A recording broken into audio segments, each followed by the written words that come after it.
who's here, who's leaving, and who might be coming in to help the Washington Commanders secure their offensive line. Our first position group preview of the offseason coming up right now on this episode of Locked On Commanders. Your daily podcast on the Washington Commanders. Part of the Locked On Podcast Network. Your team every day.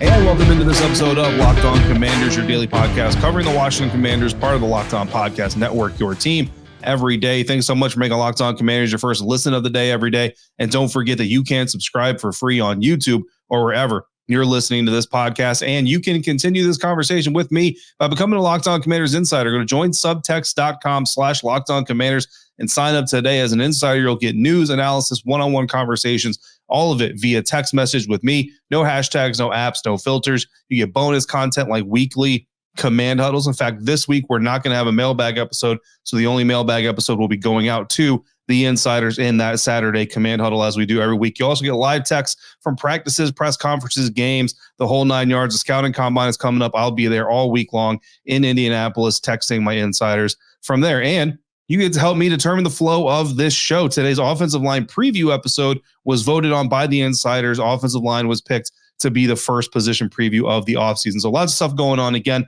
join subtext.com/LockedOnCommanders to text me today. I'm David Harrison, credential member of the media covering the Washington Commanders for CommanderCountry.com, a part of Sports Illustrated's FanNation. And I'm here with you every Monday through Friday, along with our everydayers. And as always, everydayers, I appreciate your continued support for the show. Today's episode is brought to you by Game Time. Download the Game Time app, create your account, use the promo code LOCKEDON to get $20 off your first purchase. On today's episode, like I just kind of mentioned, we are going to dive into the offensive line, where it needs to get better, including looking at possible free agents and draft prospects who could be targets for the Commanders this offseason. But first, to get to where we're going, we got to start with where we are. And we're going to start by looking at who is already on the roster heading into the 2024 offseason and looking at the current group of guys on the roster for 2024, your tackles.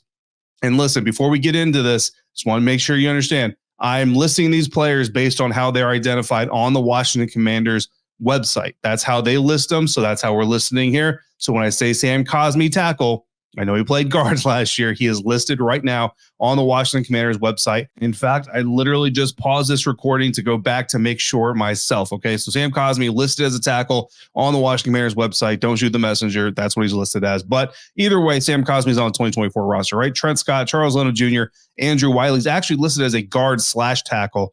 And look, you can read into that as much as you want to. I don't know how much you should read into it, if at all, but pretty sure Sam Cosmi was listed as a guard all last season. Don't quote me on that because I didn't make a habit of checking the Washington Commanders online roster, but that is what it is. Guards, Chris Paul, Julian Good-Jones. Centers, Ricky Stromberg, Nick Gates, and then Braden Daniels is listed as an offensive lineman alone. He's not given a guard or a tackle or a center designation, which actually kind of makes me happy if it is something that has changed since the new coaching staff has come in, because every day, as you already know this, I've been screaming, Braden Daniels is not a tackle, bro. Braden Daniels is a guard. So hopefully maybe this new coaching staff goes ahead and does that, makes him a guard. So that leaves unsigned for the 2024 season. Tackles Alex Akinbulu, who is an exclusive rights free agent this coming season, which means if they want to, they are the only team that can sign him, that can not negotiate with him. Therefore, basically, they just have control over Alex Akinbulu's future if they want it. So a lot of times you typically see teams bring those guys back. I would personally love to see Alex Akinbulu come back. He's got a lot of potential and all those kinds of things. Cornelius Lucas also unsigned for 2024 right now. Guards Sadiq Charles and Mason Brooks are unsigned. Centers Tyler Larson and Nolan Laufenberg. Nolan Laufenberg, you might remember, the Air Force player who was actually a guard and got transitioned, cross-trained into being a center during last year's training camp, was off the team for a little while, brought back during the season and then stuck through to the end of the year. Mason Brooks, interestingly enough, was actually offered a futures contract by the Washington Commanders, declined that futures contract with them. Doesn't mean he's not necessarily coming back, but basically just exploring his options, and those options do potentially include coming back to Washington. But when you look at the breakdown here, Sam Cosmi is due $2.1 million against the cap this year. Trent Scott's accounting for $1.4 million. Charles Leno Jr., $15.5 million.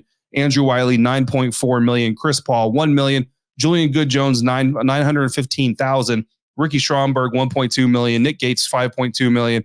Braden Daniels, $938,000. And they account for roughly $37.8 million of the salary cap currently. And in the NFL for 2024, that is the 22nd ranked cap dispersion for the offensive line. So 21 other teams in the National Football League are currently set to spend more on their offensive line than the Washington Commanders. Now, that number could actually go down, certainly could go up, right? Because you look at that, you only have 9 players total in this group. Typically, your active roster, you're carrying about 10, sometimes 11 active offensive linemen. So you don't even have enough with the current players set to be on the roster in 2024. The Washington Commanders don't even have enough players right now to field their offensive line on their active roster, let alone practice squad and allocating for injuries and all those kinds of things. So certainly you're going to see some additions. We'll talk about where some of those additions could come from soon. So that money's going to go up, but that money could also go down. And that's where we have some cut candidates come in here. And for me,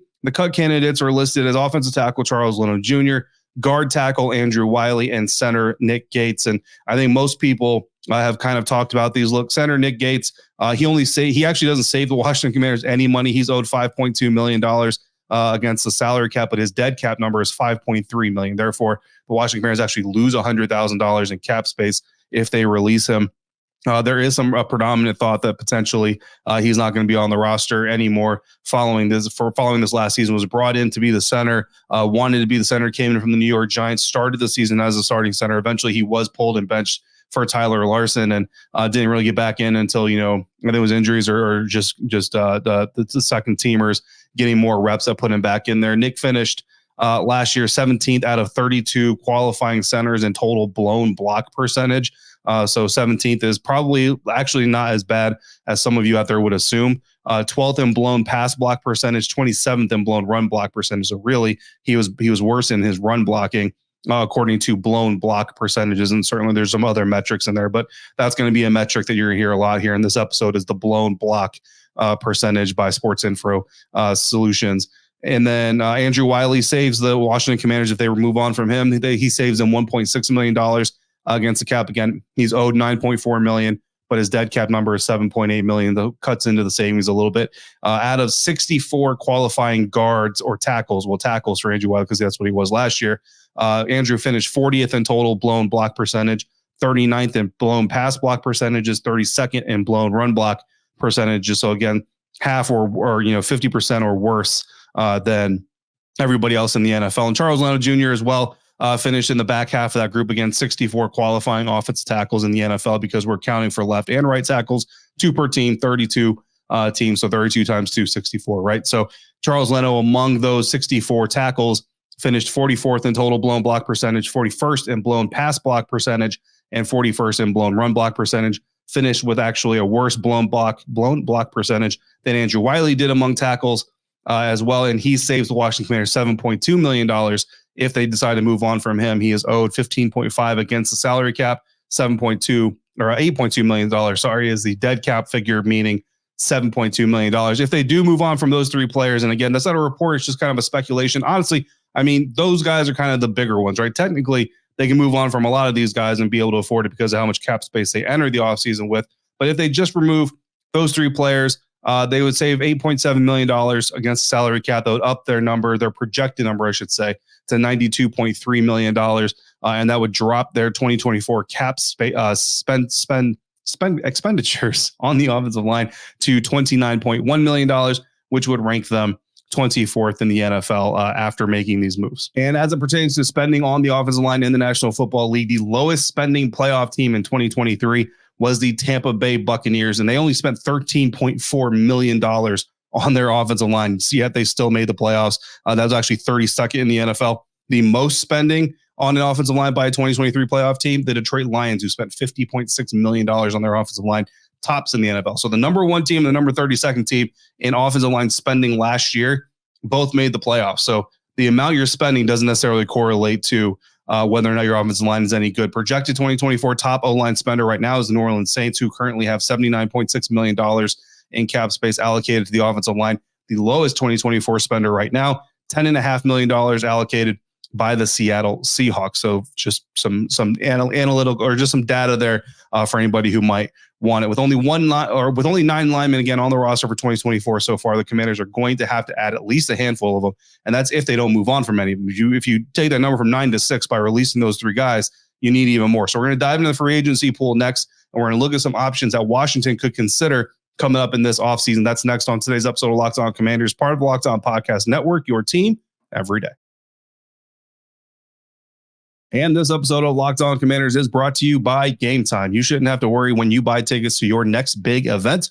And Game Time is the fast and easy way to buy tickets for all your sports, music, comedy, and theater events near you. They've got killer last-minute deals, all-in prices, views from your seats, and their best price guarantee. Game Time takes the guesswork out of buying tickets. The next Wizards home game is February 25th against the Cleveland Cavaliers. And right now you can get tickets there for as low as $10 a piece. It's easy to find and buy tickets for every kind of event in your area.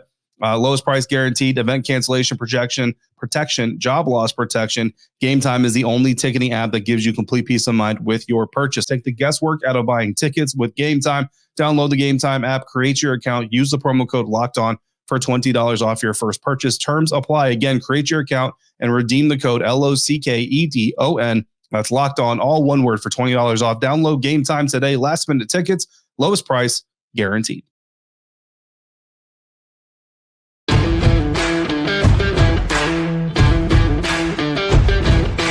Continuing on now, today's episode of Locked On Commanders. Thanks again for making Locked On Commanders your first listener, first view today and every day. Make sure you come back tomorrow. Insiders have voted that we are not going to have a mailbag tomorrow. We're going to do another position group preview. So we will have another position group coming up tomorrow. Every day.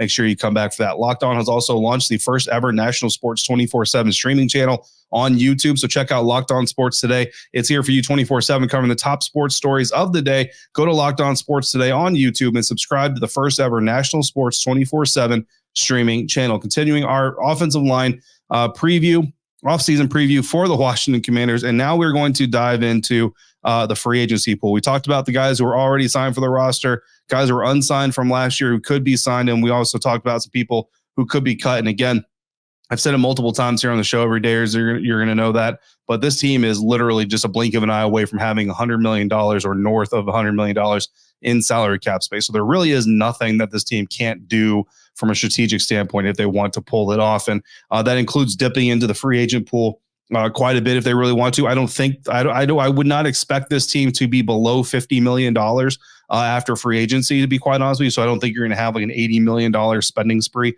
by the Washington Commanders this offseason, but there are certainly some names that they can afford to take a look at. And on the offensive line, we're going to start there. And I'm going to break this down by the best option, an acceptable option is how I'm going to put it, and the gambling option, right? And this is just according to me, of course. If you have a different take on any of these guys, or if you have a different best or a different acceptable player or a different gamble player, by all means, share it in the YouTube comment section, or insiders text me directly. So for starting with the tackles here, to me, when I look at the offensive tackles on the free agent market and I look at the Washington Commanders, I really think that Jonah Williams out of the Cincinnati Bengals program is probably the best offensive tackle candidate to join this team via free agency. So his projected contract here, and these projections are all by Spot Track, by the way. So projected contract here, you're looking at 4 years, $43.4 million, $10.8 million on average. That's about comparable to what Rob Havenstein is making with the Los Angeles Rams right now. So if you can kind of envision that. His Pro Football Focus free agent comp, which I think is very interesting, is Jawan James. And in 2019, Jawan James signed a 4-year, $51 million contract that averaged $12.75 million per year. That's about $2 million a year more on average than what Jonah Williams is projected to have. But Jonah Williams just spent this last season basically playing right tackle. So he was a left tackle when he came out of school into the NFL, has moved to right tackle since. So I like that versatility. Did request a trade from the Cincinnati Bengals, but when it became evident that the Bengals were not going to honor that request, he went ahead, knuckled down, did the best he could for his team. So I think that shows a little bit of professionalism. He understands the business of things, but at the end of the day, when push comes to shove, he's going to do his job. So I think there's a little bit to be admired, at least in there. So again, 64 offensive tackles in the NFL stacked up according to snaps, because 32 teams, 2 tackles per team. Among those 64, Jonah Williams finished 42nd in overall blown block percentage, 36th in the pass block, 37th in run block. So not great, right? All of those numbers are in the bottom half of offensive tackles. So obviously you want to see that get a little bit better, but he turns 27 in November, still young enough to make an impact. And again, with some good coaching, could certainly become a contributor to the Washington Commanders, whether that's on the left side or on the right side. That's obviously up to the coaches. An acceptable tackle, and this is someone that insiders have brought up to me quite a bit here, Tyron Smith, offensive tackle for the Dallas Cowboys. Spot Track projects him to get a 1-year deal, $7.5 million. That's comparable to about what Andrew Wiley is making. He's making $8 million per year. And his PFF free agent comparison is Teron Armstead from 2022, when he signed a 5-year, $75 million deal.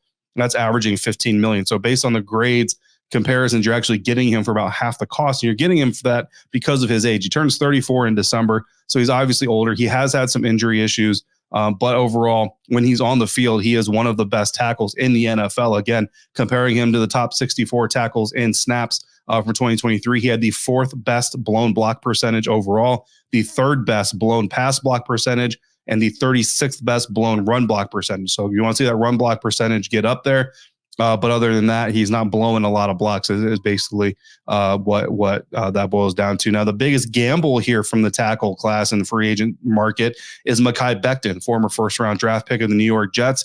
He's projected to sign a 3-year deal, $38.9 million. That's averaging right under $13 million a year. And that's actually comparable to the deal that Charles Leno signed when he first came and signed on with the Washington Commanders. His PFF free agent comp, Greg Robinson from 2019, when he signed a 1-year, $7 million deal. So you're getting him. It's going to cost you a little bit more than that. But Greg Robinson was also a little bit older than Mekhi Becton, who turns 25 in April. Now, Mekhi, according to his numbers, actually is a big risk. One, because you have had some injury situations with him. He was healthy this last year, but he has the 2nd worst total blown block percentage of those 64 NFL tackles, 3rd worst blown pass block percentage, and the 11th worst run block percentage. So personally for me, I'm going to pass on Mekhi Becton, but I would not have a problem with Tyron Smith coming over. Would love to see Jonah Williams come over as well in free agency, if that's the way things go. And I've told you before, every day, you're going to remember me saying this, the tackle class is not that strong to me in free agency, at least not as strong as the interior offensive line. When we look there, the best option for guard to me is Kevin Dotson coming out of the Los Angeles Rams program. His contract is going to be comparable to that of Brandon Scherf, who's, of course, in Jacksonville now after leaving Washington. You're looking right around $16.4 million on average. Now, it doesn't necessarily mean 16.4 off your 2024 cap. There's a lot of ways to manage that. But when you look at the top 64 guards, again, 32 teams, 2 guards per team, Dotson was 9th best in total blown block percentage, which means he's not, that's a good thing. The higher number is good, or lower number, I should say. So number 1 is obviously the best. 11th in pass blocking, and 9th in run blocking. So he's top 11 in blown block percentage, means he's not blowing a lot of his own blocks. Turns 28 in September. So to me, Kevin Dotson is the crown jewel of that. Kevin Zeitler, the veteran from the Baltimore Ravens, he's acceptable to me. You're only going to get him on probably a 2-year deal or so. His worst blown block percentage was his pass blocking percentage. He was 50th in blown pass blocks. That's concerning, obviously, but 7th overall, 8th in run blocking. So you know he can do those kinds of things. And then the gamble to me is Robert Hunt, who actually might be the best of this group, other than the fact that he's had some injury issues. He's 1st in total blown block percentage, 1st in pass blown block percentage, 3rd in run blown block percentage. So obviously, amongst the guards, he's rating the best, right? Turns 28 in August, so he's certainly young enough, but he missed 6 games, really 7 of them. He only played 1 snap in 1 game. So he really missed 7 games in 2023, and he missed 4 in a row from weeks 13 to 16 with a hamstring injury, or with a hamstring injury that he just could not seem to shake, unfortunately. And when he came back from that 4-game stretch, his final 2 games of the season, which was the last regular season game of the year and the playoff game that the Miami Dolphins lost, those were his worst graded games of the second half of the year. So a little bit of concern there. Again, there's a lot of time and everything, and certainly his rankings, make it a solid gamble. You look at that, even the guy who's a gamble on this list is solid. So I think if you sign at least 1 interior offensive lineman from that group, you're looking pretty solid. And centers, I think the best center available in free agency this year is going to be Andre James from the Las Vegas Raiders. You're looking at paying him about $6 million a year on average, among the top 32 centers. So we only have the 32 because 1 per, right? He was 11th in total blown block percentage, 7th in pass, 22nd in run. So again, you want to see that run get better, but even 22nd, you can kind of live with that. I think when you look back at Nick Gates, so we're talking about this guy being 22nd, Nick Gates was 27th. So you're still getting better, at least in that. And if he can get better total, with some coaching and some scheme things and all that stuff, then you're cooking even better. Turns 27 in May, so he's plenty young enough. An acceptable option, Lloyd Cushenberry, the third out of the Denver Broncos, coming off the Denver Broncos roster. You're going to pay him about $11 million per year, according to Spot Track.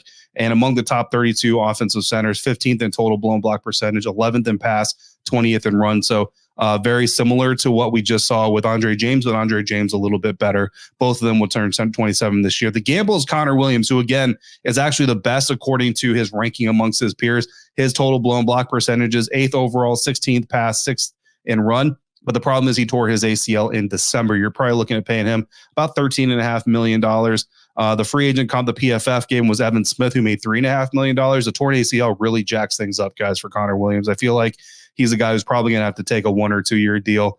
And, he's not going to be back for a while. So that really makes it complicated. But decent options out there for the Washington Commanders to address their offensive line. Again, I personally think the interior offensive line is where you're better off spending your money, and then probably aim for tackles in the draft. Of course, free agency is only one way the Commanders could look for offensive line help. The NFL draft represents their third crack. Talking about the guys they already have and retain, free agency, and then the draft. We'll take a look at that next on today's episode of Locked On Commanders, part of the Locked On Podcast Network, your team every day. And this episode of Locked On Commanders is brought to you by FanDuel, who wants you to get buckets with your first bet on FanDuel, America's #1 sportsbook and official sportsbook partner of the NBA. Because right now, new customers, you get $150 in bonus bets with any winning $5 bet. That's $150 if your bet wins. We are in the midst of the All-Star break right now, but when we resume regular season play, the Washington Wizards will be on the road to face the Denver Nuggets, and they will be 16-point underdogs when they do so. So you might feel a little bit bold and feel like that spread is a little too high. Maybe the Wizards only lose by 15 or 14 and cover that spread. Who knows? If you want to go straight to the NBA Finals, the Boston Celtics are favored in the East. Those same Nuggets are favored in the West. But all your favorite NBA players and teams are out there doing things that you can bet on. You got quick bets. You got live same game parlays. That's my favorite, exclusive props and more. So go to FanDuel.com/lockedon and shoot your shot. FanDuel, official sportsbook partner of the NBA.